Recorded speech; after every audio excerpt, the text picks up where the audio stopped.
аурудың бәрі денемізде биохимиялық процесс жүрудің кеселінен. Мен қазір сіздерге көрсетіп берейін. Биохимиялық процесс не екенін. Біздің тәніміз биохимиялық завод. Осылай бұрқ-сарқ жүріп жатыр, адам тоқтата алмайсың. Ой ойлағаннан кейін, ой сенің денеңде биохимиялық процесс жүрді, жүрегің соға бастады, бүйрегің бүлкілдей бастады, надпочечник жұмыс істеді, саған немен айдай бастады, энергияны бауырға команда береді, бауыр май айдай бастайды, энергияны майды бүкіл қан тамырымызға, тынысымыз жиілей бастады, жүрегіміз қаға бастады, биохимиялық процесс кетті деген сөз. Сол биохимиялық процесс жүрген кезде адамның иммунитеті төмендейді. IgE деген иммуноглобулин, араңызда дәрігерлер бар ма? Иммуноглобулин түскен кезде адамның иммунитеті жоғалады. Мына қараңыздар, мынаған салсақ жанады, өшіп тұр, салсақ жанады. Ненің құдіреті? Адамның денесі тура сияқты.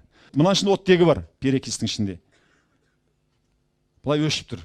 Жамбауға тиіс қой, мен өшіп тастадық, да? Өшіп қалды. Қайтадан жанып кетеді. Тура адамның денесінде осы сияқты процесс жүреді, биохимиялық процесс. Қайғырып отырған адам, қазір сіздердің сілекейлеріңізді алып неменеге өткізетін болса, әрқайсыларыңыздың иммунитеттеріңіз қазір керемет көтерілді. Керемет көтерілді. Сіздерге тұмау, анау, бәле-баттар, ауру ешқайсы, язбы, пәлен ешқайсы жұқпайды. 99% аурудың бәрі мына ойдың кеселінен.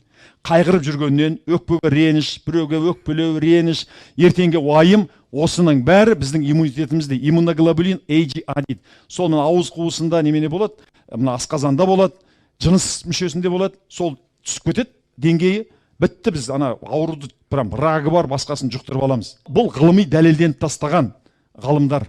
Мына Гарвард, Стэнфорд университетінің мен ғалымдардың еңбегін күндізін оқып жатырмын. Кәдімгідей осы тренинг қатысқан адамдардың аузынан сілекейін алып бір өткізеді. 17-те бірдеңке болып тұратын болса, тренингтен кейін алатын болса, көңілденіп, айғайлап, емсесін көтеріп жүрген адамдардікі бірден иммунитет көтеріліп кеткен. Өзі еңсес көтеріліп, көңілденіп жүрген адамдікі әдетте ауырмайды. Сонымен бұл химиялық тәжірибеден қандай ой түйіндеуге болады? Шындығында да адамның ойы үлкен энергия, үлкен қуат. Ойымыз қайда бағытталса, қуатымыз сонда бағытталады. Осы химиялық тәжірибеде көрсеткендей, біздің денемізде мыңдаған биохимиялық реакциялар әр сәт сайын жүріп жатады. Бірақ ол химиялық реакцияларды тегін түсінген адам оны басқара алады. Сондықтан біз жүрегімізде махаббат, қуаныш, алғыс, мейірім сезімі болған кезде біздің тәнімізде керемет біздің тәнімізді емдейтін белоктар өндіріле бастайды. Біздің клеткалардың міндеті белок өндіру ғой.